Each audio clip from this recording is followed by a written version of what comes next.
Let's ask 10 questions about historical improvisation. And by historical improvisation, of course, I mean improvising in recognized historical styles like Baroque and classical and romantic music at the keyboard. So, first question, how hard is it to improvise? Let me answer that question with another question.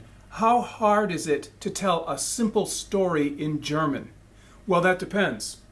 If you are fluent in German, it's very, very easy. Es war einmal ein kleines Kind. But if you don't know German, it's impossible. So, it's not so much the telling of the story that's hard, it's the preparation by learning the language that's hard. So, I would say learning the skill, learning the ability is labor intensive and takes a long time. But then once you have the skills, it's actually not very difficult at all. In fact, I would even say it's kind of easy.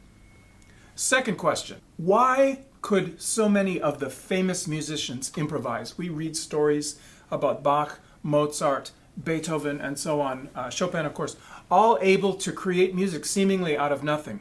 Now, because we look at those musicians as geniuses, we don't really ask how they did it. We just say, well, it's genius.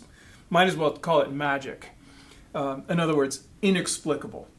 That's not really the case, because actually most musicians who were thoroughly trained at that time, that is, the 18th century into the 19th century, could improvise to some degree. And the reason is the way they were trained was very different from the way musicians are trained today. Today, particularly performers are trained only in performance. And by performance, we mean reading exactly what the notes say and recreating that piece and sounding very, very good doing it. Not composing and creating and arranging and so on. And so because everybody was trained in all aspects of musicianship back at that time, they pretty much naturally picked up improvisation on the way because of one principle, and that is what I call participation in construction.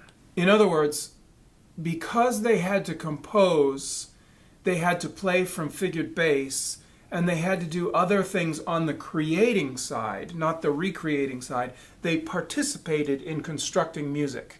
They saw themes and said, okay, I have to harmonize this theme. They saw bass lines and said, okay, I have to create music to go with this. Variations, build a sonata out of a couple of themes, and so on. So they were constantly participating in building music. And when you do that, you learn how music actually works, and then doing it on your own in real time is actually not so difficult. Just like in this building, I did not participate in construction of this building. I happened to be here when they were doing some of it, so I walked in and saw some of it. So I know behind this wall, this little pillar is a steel beam. So at least I know that. And I know there's cement under the carpet and, a few other things. But I didn't really do it, so I don't know anything about welding that beam in place or riveting or pouring the concrete or anything like that. There's way more to this building than I participated in. So if you need to fix it or build an addition to it, I'm not going to be useful because I haven't participated in it. So they participated in construction as part of their training, and that is how they learned to improvise.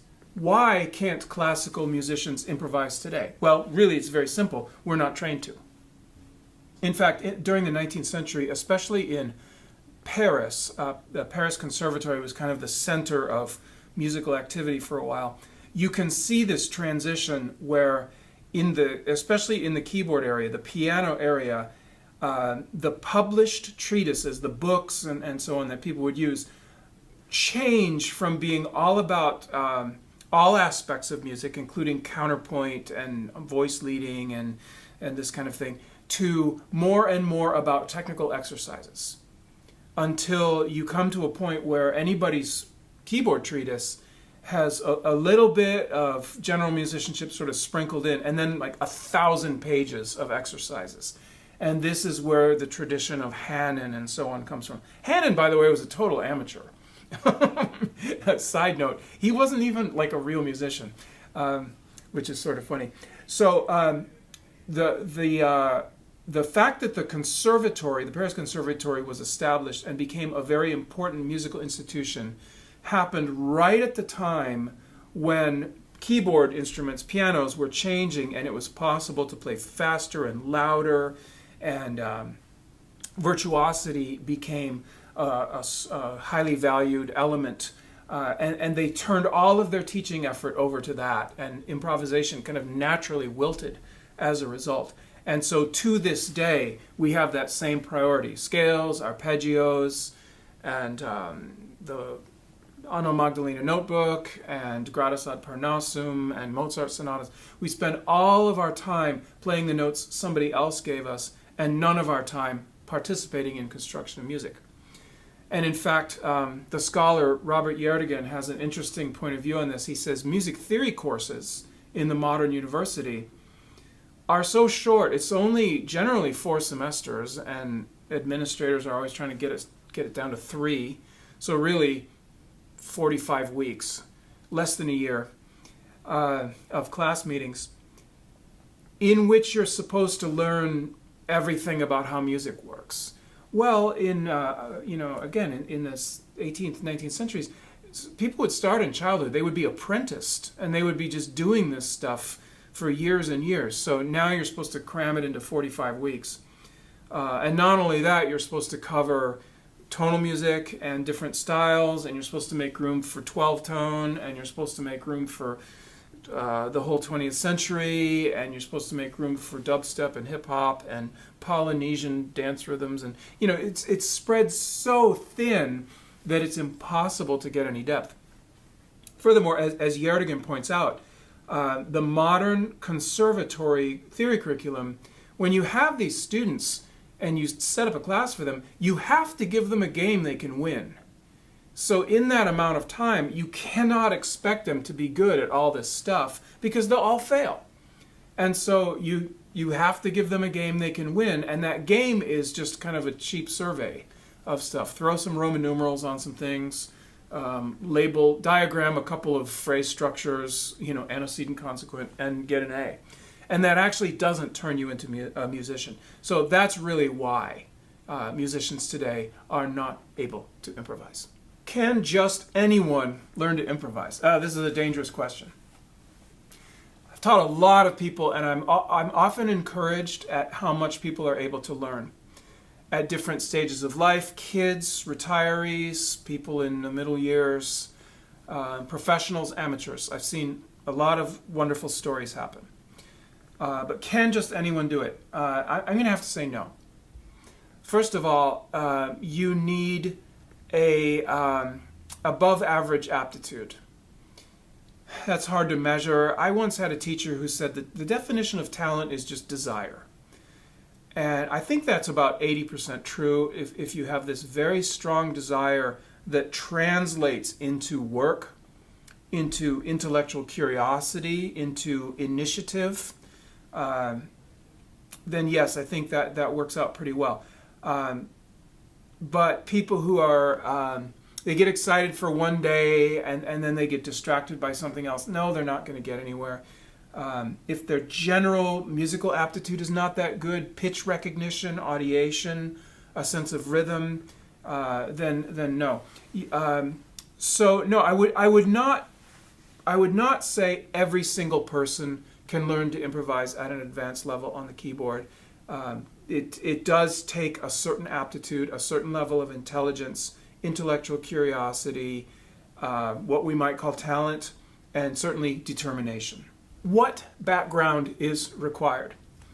Often I hear this question from people, can I just skip learning repertoire, scales and arpeggios, exercises, sight reading, etc.? In other words, a general music education, and just go straight for improvisation? And I usually say, no, you won't be able to do that.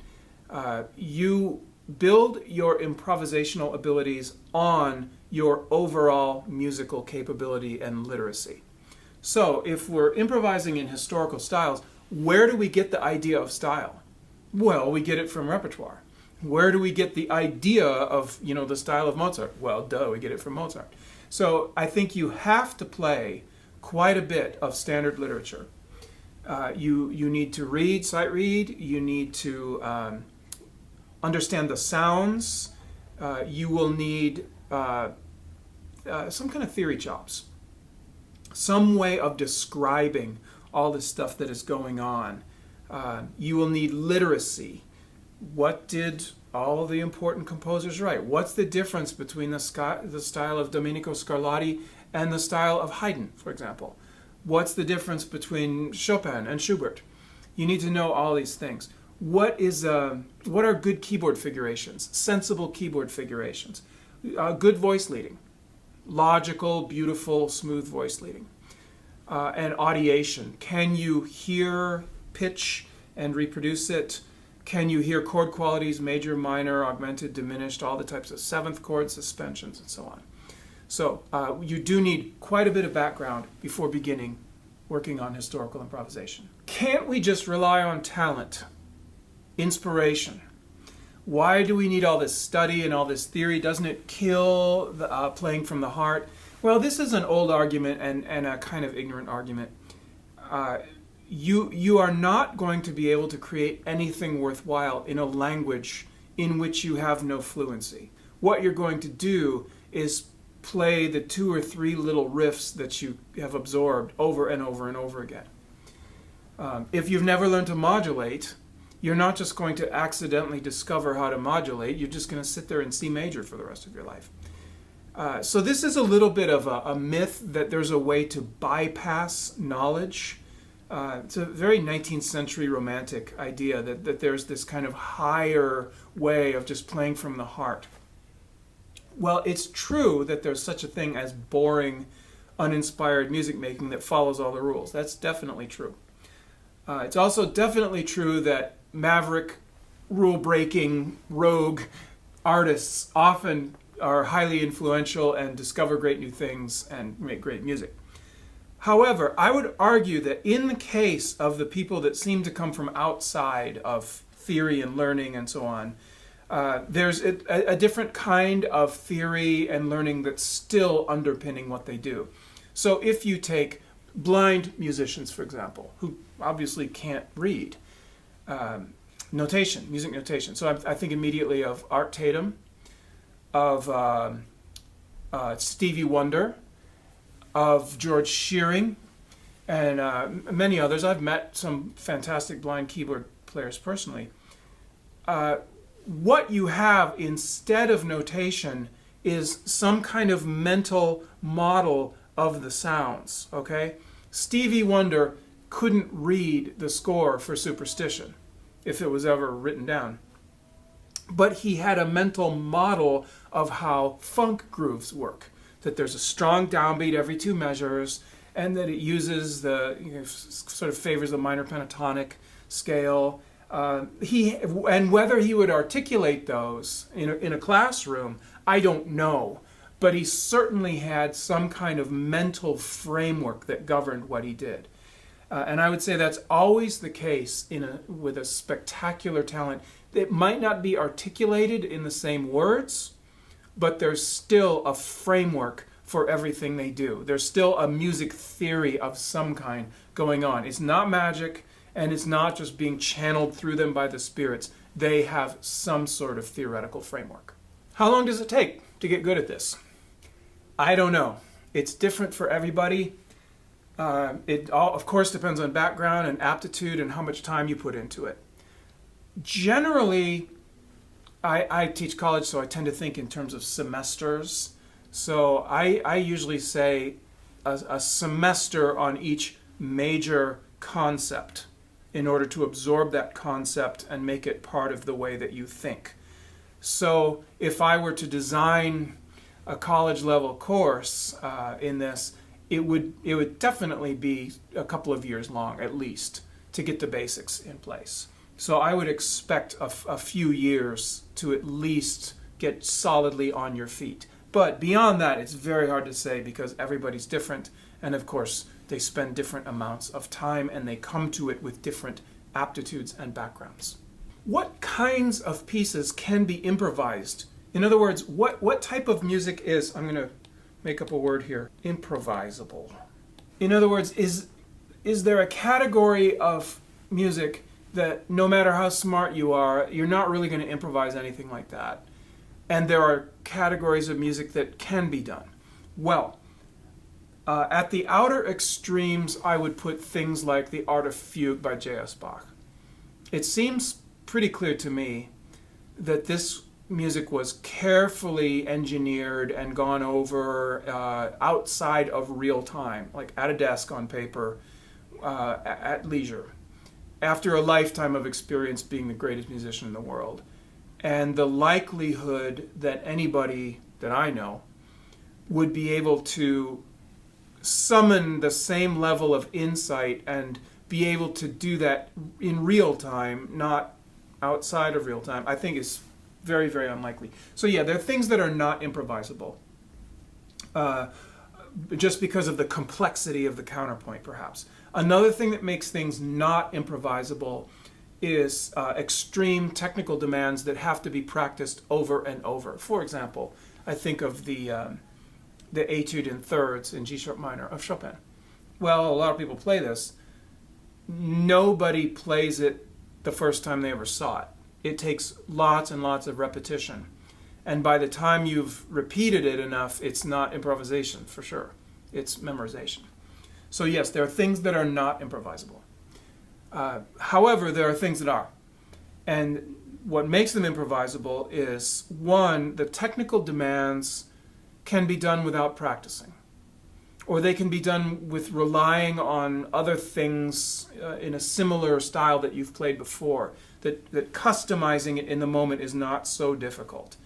And you can easily imagine difficult technical stuff that changing one note would, you'd want 3 days to go and practice that and incorporate it into your playing. That it is not possible to change little things. But you can imagine other things like, take the opening phrase of the Mozart K545. Could you instantly play that in C minor instead of C major? Just that opening phrase. Yeah, sure. It's not that hard. So that kind of texture is improvisable. So the types of pieces that I tend to use with students, first of all, is the Baroque unmeasured keyboard prelude. Okay, it's sometimes called arpeggiando. It's usually written in long notes, and they're meant to be freely arpeggiated outside of meter. So this is an unmeasured style of music. So all you have to know is what you're doing harmonically. It's probably the easiest thing to improvise. Next would be figuration prelude. And these pieces, such as the C minor prelude from Well-Tempered Clavier, it's a pattern that repeats. And because it's the same pattern, even as the harmony changes, it's not that much to think about. So that's really kind of the second level.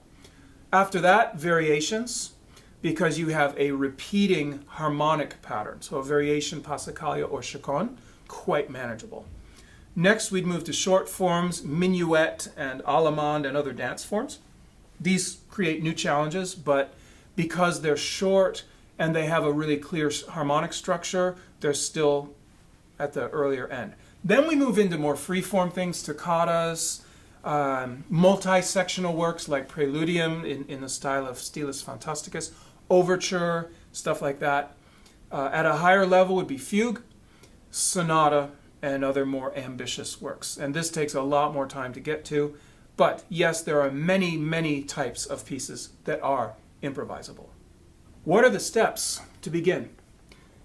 I always start with rule of the octave. And rule of the octave is a way of harmonizing scales in the bass. And it provides you with a basic harmonic vocabulary that is flexible and out of which you can create real music. But it's also fairly simple. So we refer to it as RO. So that's really the first thing I teach. I've actually taught a class where they had to learn this before class started. I gave them the summer and they had to learn rule of the octave in a lot of keys, usually at least 12 keys. And then they had to have it with a metronome on video, no mistakes, before the first day of class. And I found they could do it. They would often tell me it took all summer, but they could do it. So I always start with rule of the octave. After that, I like to teach the 10 Partimenti of Giovanni Furno, who was an Italian conservatory teacher, because this introduces the idea of bass motions in a very systematic way, in a fairly easy way. Furno is not the most imaginative of the Partimento teachers, but he's the clearest and the most simple and stepwise teacher. So others, Fenaroli and Durante also can be used. They're very, very good, but Furno is so straightforward that I like to use his stuff. After Furno, then we move on to other, what we call bass motions. The idea of a bass motion is that the bass moves by certain intervals. And depending on those intervals, you already know what the upper voice harmonies are. And so you can just think in terms of simple ways, places that the bass is going to go, and you automatically get harmony that goes with it, as well as melody. And so this is actually the secret of historical improvisation, is that everything derives from the bass. And the bass serves as a cue that serves up the harmony that you need. So it gives you a harmonic vocabulary. So by learning RO and then Furno and then other bass motions that go beyond Furno, you end up with a very full vocabulary of 18th and early 19th century music. And that upon that is built your skills of historical improvisation. These are just 10 quick answers. There's a lot more to say. Maybe we'll revisit some of these in future videos, but that's all for now. We'll see you later. Ciao.